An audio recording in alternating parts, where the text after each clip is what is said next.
You're listening to Blockchain 2025. The future is right now. Every week, we explore implications of the technology underpinning cryptocurrencies. Blockchain. Each episode is a standalone examination of one industry broken into 3 segments. A basic overview, blockchain's disruptive impact, and relevant crypto projects. Blockchain 2025 is part of the Bitcoin.com podcast network. Learn about Bitcoin, create a wallet, and buy your first Satoshis all at Bitcoin.com.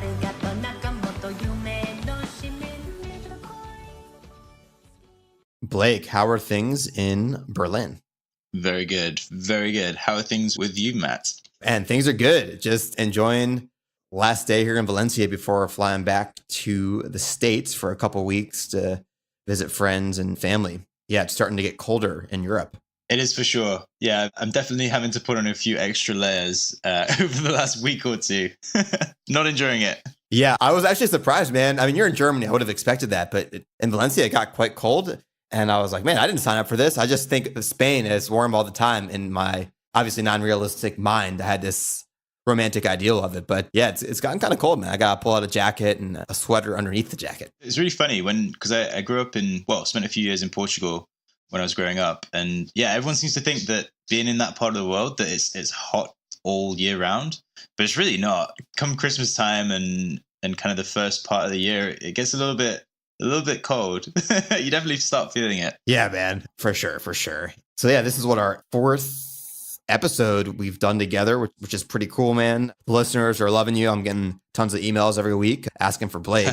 So yeah, man, it's awesome to work with people from the Bitcoin.com team on the podcast. It's been really fun so far. I'm really enjoying diving into these topics. And yeah, it's great to get that overview of the industry and just really be having to think about what's next and where is the growth going to be. I think that's where the interesting part is. Right. And preparing for this episodes over time, you accumulate some knowledge and awareness for blockchain projects and ICO in general. So you're forced to learn about these things and think about these things, whether or not they're going to be successful. And I mean, today we're covering an industry that I think is pretty dear in your heart, Blake. Adult entertainment. Well, yeah, I don't know if dear to my heart is the best phrase, but no, I have been following this space closely. Maybe not for the reasons that you're all thinking, but yeah, I have been keeping my finger on the pulse in the space and seeing what's going on, because as we both know, it's kind of always at the cutting edge. So it's a cool space to keep an eye on for sure. Yeah. And I will say something, because I mean, adult entertainment encompasses a lot of things, right? Like you have like the videos, the webcams, strip clubs, all types of weird social clubs. I will say one thing, man, pornography. I went to a website maybe 6 or 7 years ago called yourbrainonporn.net. And in terms of the hyperstimulation, what it does to your brain, okay, I do not look at porn ever. And visiting that website, I mean, dude, it's amazing. We'll link you in the show notes. Again, if people want to look at it, that's fine. I just think for like mental health and overall sexual health and erectile dysfunction, all these things that plague a lot of men even in their 30s and 40s, a lot of that can be avoided by just not looking at porn, which sounds kind of counterintuitive, right? By not looking at sex, your sexual health and overall mental and emotional well-being can be stronger. Yeah, no, I totally see where you're coming from with that. It's one of those interesting spaces where it's kind of, they really do tap into the human psyche, right? They know what people are going to keep coming back to visit. And I think that's why it's such an interesting space to keep an eye on, because it really is tapping into kind of core human thinking. And they market it in that way as well. Yeah, interesting space. Right. And it's deceptively large, because it's one of those things that people don't talk about, right? Because you might be like, hey, I was watching Netflix. I watched a series on Netflix tonight for 10 hours. You wouldn't tell your friends and family or your taxi driver, oh yeah, I was just watching porn for 10 hours last night and then I went to a strip club, right? It's taboo, right? Right. It's taboo. And it's such a large industry. We'll get into the numbers soon, but it's in the trillions of dollars. I mean, the total value of all gold is what, like $7 trillion. So the annual sales per year, I mean, it's close to all of gold. So I think that's a good lesson. I think when you're investing in general in blockchain projects, right, we add a disproportionate amount of weight to things that take up a lot of media attention, and vice versa in terms of how valuable it is as an asset. I can talk about another set of industries. If you go to the Inc. 5000, which are kind of the small to mid-sized businesses, the 5,000 fastest growing companies in America, it's not filled with the cool sounding name startup with, one word, 7 letters that's out of San Francisco. The vast majority are going to be logistics companies, some of the quote unquote boring companies that really are keep the engine going for the capitalist economy. Right. And it's just thinking about, like what's at the core of economies. And it's that same thing. It's like with going back to kind of that idea of in a gold rush, you want to be investing in the picks and the shovels rather than, the actual gold. And it's I guess you can kind of lump this industry in that category as well. It's kind of an underlying thing that's always there and maybe not getting attention, but you kind of need to be looking at it. Yeah, for sure. And it's like the amount of people working in this multi-trillion-dollar industry must be massive, but I never meet anyone. Do you ever meet someone? They're like, hey, what do you do? And they're like, oh yeah, I'm in porn marketing, right? You don't hear that very often. But these people exist. And I'm sure I've met people before that have clients for marketing and they only talk about like the restaurants they work with. They don't talk about the one that pays all the bills. This is going to be a new theory of mine going forward. I meet people. I'm like, are you sure that's the only type of industry you work in? It's really funny you say that. I had a friend actually, a really good friend of mine. He's a content writer and he actually, he had a porn client for a while. But it's one of those things that he didn't really talk about that much. Obviously, I knew about it being a really good friend, but it wasn't something he had on his portfolio or anything like that. Totally. At the networking event, it's not the first thing he mentions. And you have a stat right here. Porn sites bring more visitors each month than Amazon, Netflix, and Twitter combined. Wow. That is insane. Insane. Roughly 30% of internet content is porn. Yeah. it kind of just shows you really what people are actually watching. It's easy to think that everyone's sat there on Twitter all day, but nope. Everyone's looking at porn. And we'll establish how massive the porn industry is, but it's had a very influential role in technology, being the X percentage of number of websites. It's the very famous, VHS versus Betamax. For those who are really young, videotapes, video cassette tapes. That's what you would go rent movies. And that's way before DVDs. And a lot of people say Betamax lost out to VHS, even though it was better technology in terms of the type of video cassettes for movies because of adult films. And that's been contested. But in any event, the porn or adult entertainment industry preferred VHS, and Betamax, the lizard, was backed by Sony. So we think about the blockchain, and where does the blockchain come into this massive industry, right? Obviously, porn's going to be part of this, right? It's just, if this is the next internet, right? The decentralized internet, porn's going to play out in one way or another. And I think you have to think about it, like kind of what are the needs of the adult entertainment industry? And there are a few that have a lot of synergies with blockchain and what that can offer, right? I guess when you're looking at it from kind of a top level, you're looking at something that a lot of adult content needs to have some layer of privacy to it. I think that's definitely something that is required in the space for various reasons. You're kind of on one side, you're looking at, people that are trying to keep this stuff private as consumers. And then also like the business. Well, I guess that is the main one, right? So the consumers wanting the privacy and the businesses looking to offer that. I'd say that's probably the biggest use case. And then you've got a few others as well. So you want something that, is totally censorship resistant. Adult performers historically struggle with traditional finance and banking. It's just not a thing. You can't, as a porn star, go into a bank and open up a business account super easily. I've heard that as a regular comment in the space, and definitely something that crypto can solve. Yeah. And so censorship resistance is quite important, right? You mentioned privacy for users, but the censorship resistance of money, and that, Bitcoin at its core is censorship resistant money. You can send it from anyone to anywhere. A Bitcoin transaction is a Bitcoin transaction. It's not like using a Visa card internationally somewhere and say, oh, you've been declined by your bank. Your bank does not approve of this transaction. There's no approval. There's no censorship. And this is particularly important. So the numbers here, I got this from the dailybeast.com. This is in 2014 called The Bank's War on Porn. And the subtitle is The $14 trillion U.S. banking industry versus the $3 billion U.S. porn industry. So 14 trillion to 3 billion, I mean, that's what? It's almost 5,000 times more banking. But 3 billion is $3 billion a year in the United States, roughly, not including the rest of the world. So it's a large industry, but they're very small compared to the banks still. And there's a quote from the article is interesting, Mega banks like JP Morgan Chase are not exactly known for their scrupulous business practices. When it comes to porn, however, Chase apparently takes a hardline moral stance. Yeah. For the past few weeks, they've been sending letters to their customers informing that their accounts are being terminated. And so this is, as you mentioned, problems with bank accounts. And Brenna Sparks, who was on Humans of Bitcoin, mentioned other dancers, legal dancers in Las Vegas, not having access to bank accounts because the banks did not want their money there.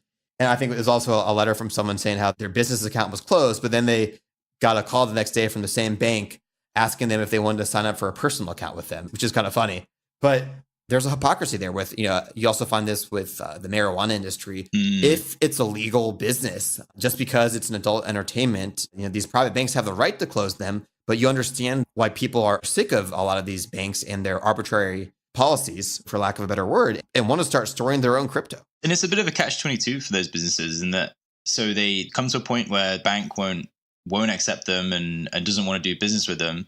But then as soon as they then say, okay, I'm going to find another solution, then the bank will come back around. And you can see this playing out going forward with regulations in the space. It's like, well, how do those adult performers and adult businesses function if no one will deal with them? But then when they do want to go down a crypto route, they have to then go through all these additional hoops to be, doing all just regular business processes. There's so many more hoops to go through when a business is focused on crypto. So they get into this other gray area then. It's like, how can they win? Just like you said. Right. They want to pay taxes. They intend on paying taxes, but then it's quite difficult when you can't have a bank account. You got to keep your money in cash. It's kind of, it doesn't give the right incentive. It just makes it more difficult. I'm sure they still do, but it's quite difficult for people in this industry. And I think blockchain has a big chance to make a difference. Another thing that happens, we talked about this in the beginning now, people don't talk about it, whether they work in it or they are customers, obviously many customers, transaction fees and chargebacks. Because a lot of people do not want to deal with these types of companies, the transaction fees are quite high for, webcam entertainers, as well as just processing fees on purchasing any of this content. And chargebacks as well, because you have the typical person, they go out to the nightclub, the adult nightclub, or they buy something at 2 a.m. and the next day they call a credit card company. Yep, that wasn't me. Yeah. And this creates a lot of costs for the adult companies and all these chargebacks from customers pretending that they didn't buy it. Maybe their husband or wife, significant other caught them, and then they, to save face, they had to say that it wasn't them and that it was a fraudulent charge. Cryptocurrency can be more anonymous, and there's no chargebacks with a Bitcoin transaction. It's finalized, right? Right. And just like you said, those transaction fees too, you can really pass on when you're looking at something, I know at Bitcoin.com, we're pushing Bitcoin Cash as money for the world. And you see kind of the transaction fees on Bitcoin Cash as an example, less than a penny. If you can pass on that saving on the transaction fees to a consumer, that's a win-win for everyone. For sure. And I think that a lot of webcammers paying 30 to 50% fees. Obviously, they get exposure on the platform, but a part of that is because of the payment setup, and they may be giving half of all the money they make to the platform and transaction fees, et cetera, et cetera. We also covered this on the news with Legends Club in Vegas, where the adult entertainer Brenna Sparks, again, and this is kind of interesting, Blake. So Humans of Bitcoin, which is our show, we've had John McAfee, Roger Ver, Eric Voorhees, Vinny Lingham. We have a UFC fighter coming on the show soon. Some famous people, especially in the world of crypto. But the most downloaded episode of our podcast was Brenna Sparks, adult entertainer. And again, I don't hear people telling me about the episodes much, but I look at the number of downloads, and there you go. So there's a lot of interest there. That's great. And so Brenna was famous because she was on a news highlight at this pretty sleazy club called Legends that wanted to launch their own cryptocurrency. And basically, the dancers had barcodes temporarily tattooed onto their body where they could receive Bitcoin. So great. So I guess it helped the club get free publicity, but I guess that's the type of thing there where a lot of times they have to be cash-only businesses and people don't want to pay ATM fees. They don't want to take out cash or have to go to the ATM.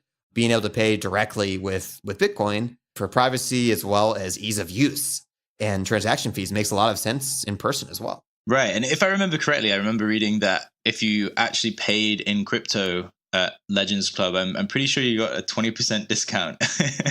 So, incentivizing crypto payments, that's the way to go forward, I think. For sure. And another area in the industry is affiliate marketing. So what is affiliate marketing? And I'll give you an example outside of adult entertainment. Let's say Blake has a website where he sells ebooks, right? Ebooks on self-improvement, the Blake Moore diet. the Blake Moore workout plan, and they're all like 50 or $100. I could have my own blog and have an affiliate link saying that if I send people to Blake and they buy his info products, for every sale, maybe I get, $10 or something. And this is really large in the adult entertainment industry. It makes up a large portion of revenue. So people will refer people to buy products and affiliate marketing. And affiliate marketing is big in adult entertainment and big outside of that. You see it with a lot of Amazon links. People promote products on Amazon and Amazon pays them a couple % on the sale. So again, this is an issue of trust. You have to trust. Sometimes these certain companies within the industry do not have the best reputation. They don't pay people. They stiff people on payments. But you could have blockchain and smart contracts to say, automatically send me a payment at the end of the month in Ether, Bitcoin Cash, whatever it is, based on the number of sales I make. And you don't have to worry that you're not going to get paid or there'll be insolvency. It's all set up via smart contracts. That's a great point. I think thinking about it from a transparency perspective, and I hadn't actually personally thought about that before, but yeah, when you think about an industry that's kind of gets a bad rap, and also there are definitely parts of the industry that are kind of a little worse than others, but yeah, when you can make that super transparent and kind of be cutting out the ability for people to be cutting the top off in between during the whole supply chain of where the money's going and the processes, That's great. That can only add value to the space if you can achieve that. Right. To recap, before we go into SpankChain, an industry with a lot of censorship, privacy issues in terms of where the money is going, people not wanting to reveal their identity, what they paid for. So you find also a lot of names of these companies on bank statements.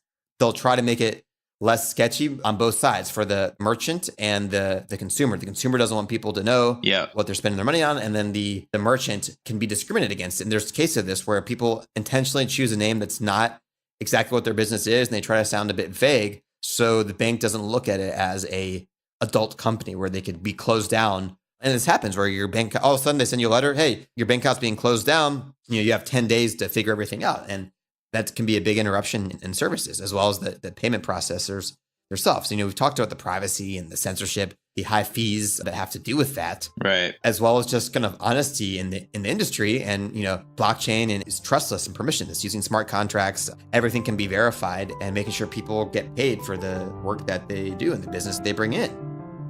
Which brings us to, I'd argue, maybe the largest blockchain project right now, SpankChain. Blake, give us a 20,000-foot view. People that have never heard of SpankChain before, layman's terms, what is it?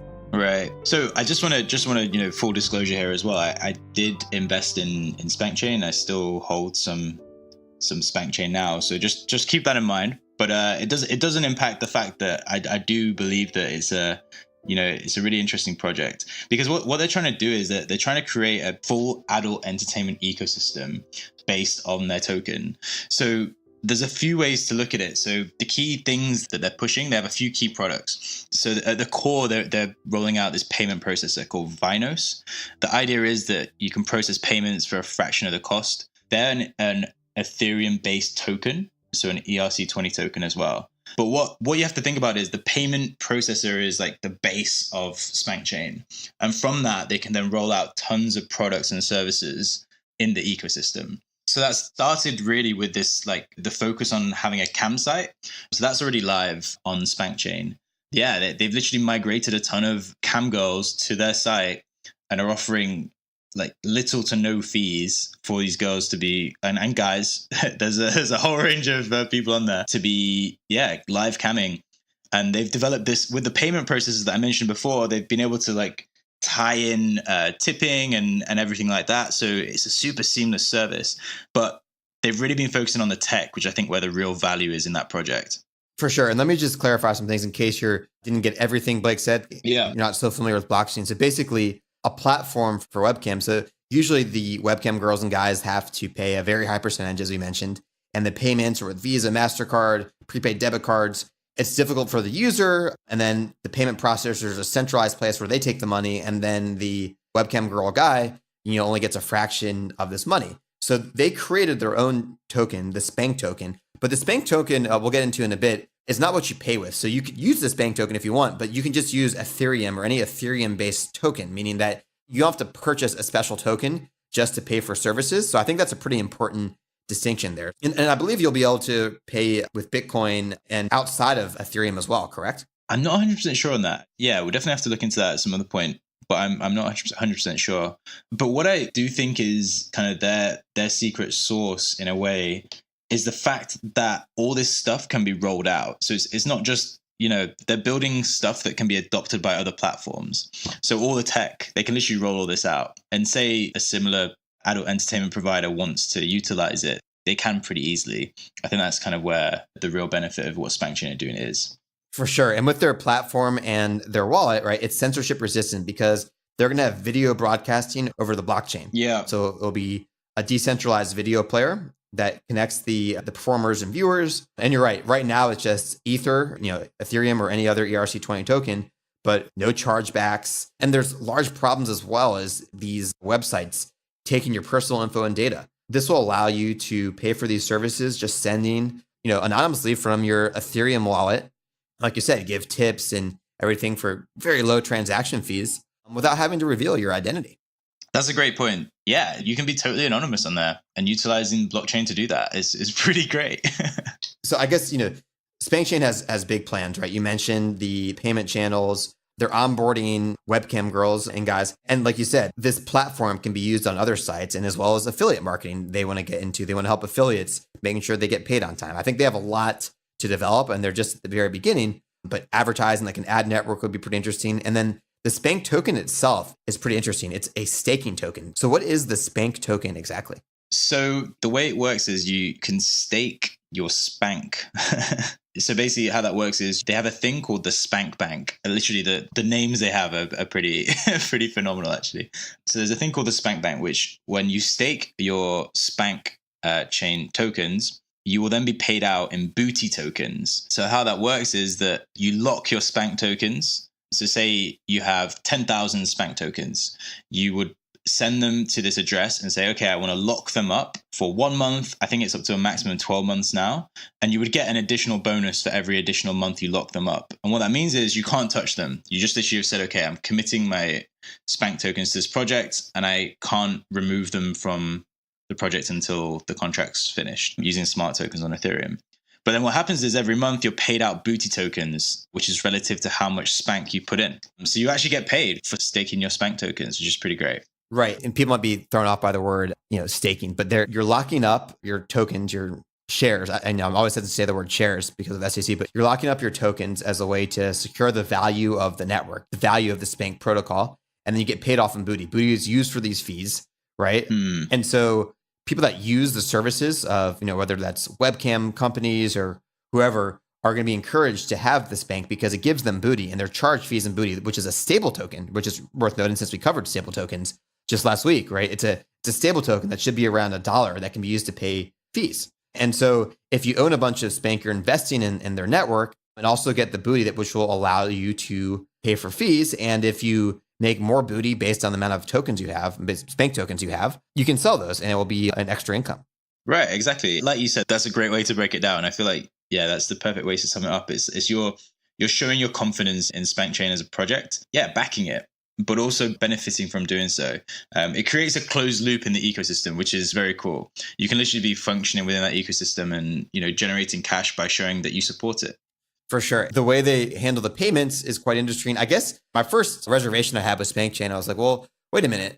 What about just a website that connects people using Ethereum, Bitcoin Cash, Bitcoin without having to develop their own token? Yeah, and I think there are definitely use cases for that. I can come onto this thing later called X Honey Badger, which you might have seen on BCH, which has been rolled out. We can talk about that a little bit later on, but I think it's a very valid point. This could be done on other coins, but where they're really trying to gain the value is kind of in the proprietary tech that they're building. So I think that's where the real value is. They're building out all these services and kind of payment channels that really serve the industry. That is where the real value is, in my opinion, in the tech. But like you said, can definitely be done on other coins and is being done on other coins as well. For sure. So the whole idea is like, oh, you could go to another site with Bitcoins, but they think their ecosystem for webcams, payment channels, affiliate, that the platform will be of use to others and be very easy to integrate with. Whereas if someone else just makes a website that's, could really be a centralized website that someone puts up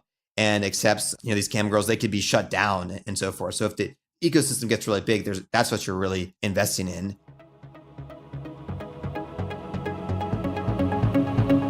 How do you prefer your crypto news? If it's through your headphones, then you'll love this podcast. This Week in Bitcoin is an easy-to-digest news summary published every Friday with a length of 15 minutes or less.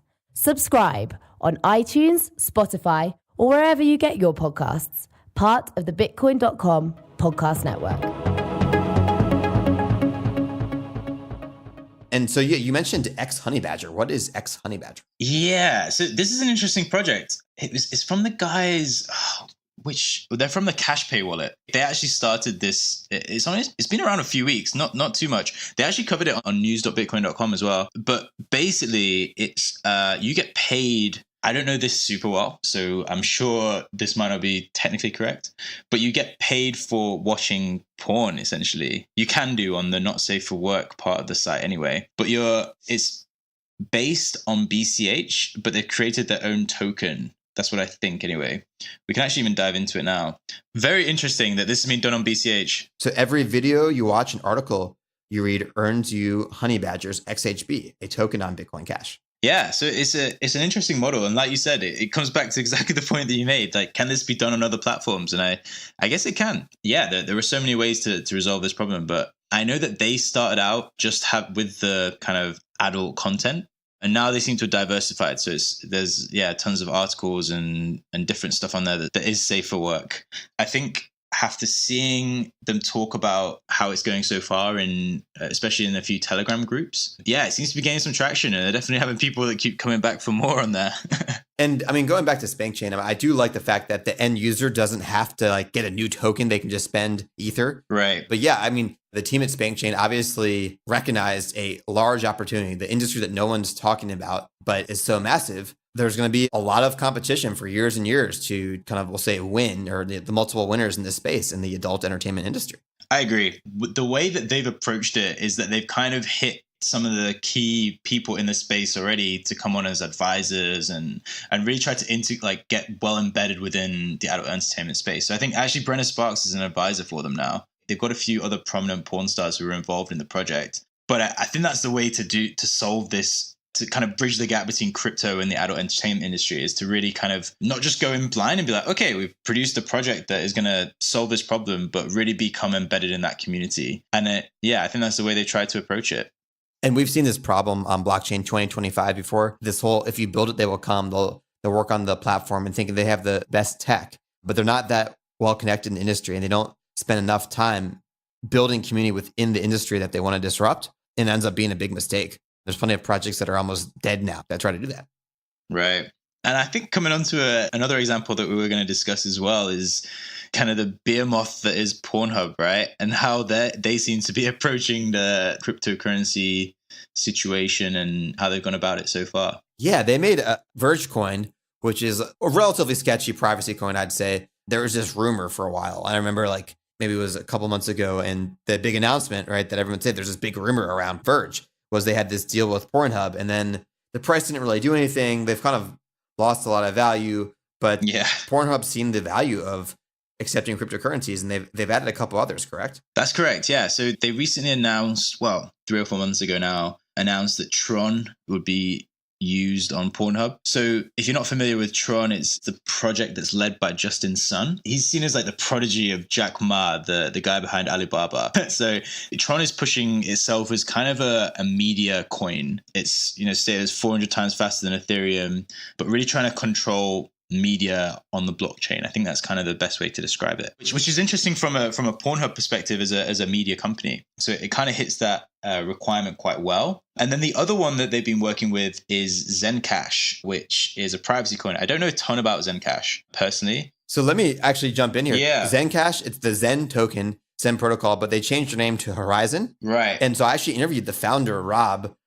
We'll link to it. The interview will be live by the time you hear this episode. So you can go to a full-on interview with Rob of Zencash. He's a very brilliant guy. And Zencash is a full-on protocol, kind of like Digibyte, where they want to do applications on top like Ethereum, as well as identity verification, a whole ecosystem. And proof of work, proof of stake hybrid. Again, I'm saying a lot of acronyms here. Don't worry if you don't understand all that. Just that they innovated on top of Bitcoin and Zcash, and they want to do the privacy as well as like the application layer, identity layer, and the rewards for mining go to the Zen Foundation, which is invested in developers and new projects. So they're an exciting project to follow. So what did you say that Zencash is called now?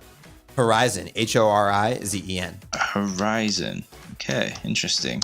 Yeah, privacy coins are something that is getting so much coverage, like under the radar right now. And I feel like it seems to be such a big issue. Yeah, when the killer coin appears that has that widespread use case, I think it's a cool space to look at too. Yeah, and I think to close out here, the censorship resistance, the privacy, people that work in the industry for users, saving on processing fees, getting rid of all these like fraudulent chargebacks, creating trust for affiliates. There's quite a lot of use cases here. I will say that one thing that I've never seen a good answer to is I'm cool with any types of adult entertainment, but I definitely draw the line at like child pornography. And so one of the problems, I think, of the blockchain is that censorship resistance in the case of child porn. I'm not really in favor of that. Having said that, I mean, it happens on centralized networks and it will happen on decentralized networks. Perhaps there will be a way to prevent that from happening. I know that SpankChain does. And so maybe when it comes to the adult industry, it's good to have a little bit of centralization because SpankChain, while they want to get fully decentralized, they are quite centralized right now doing the onboarding and so forth. So maybe a good amount of centralization is necessary, or if it can be done by users or in some way, or by voting or staking tokens to prevent child porn from showing up.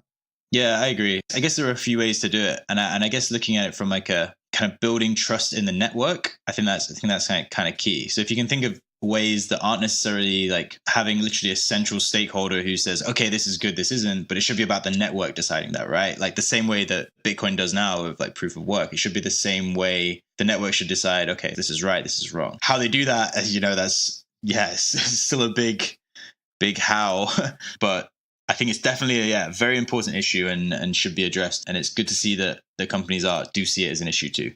For sure. And I'll just propose an idea. I realized a while away. So if there's voting, on-chain governance, right? Voting with the Spank token. Mm-hmm. So they can vote for a new law saying that in Claros, which is a decentralized kind of jury dispute resolution, whether it's, buying on eBay or whatever. And so I think the dApps working together, these decentralized apps working together, they can say, if you violate, we don't allow child porn. And if you get accused of this by the community, people that are staking coins and submitted, you'll be on trial, quote unquote, in a decentralized jury. So that would maintain the decentralization and allow the people to decide if your type of content is acceptable or not.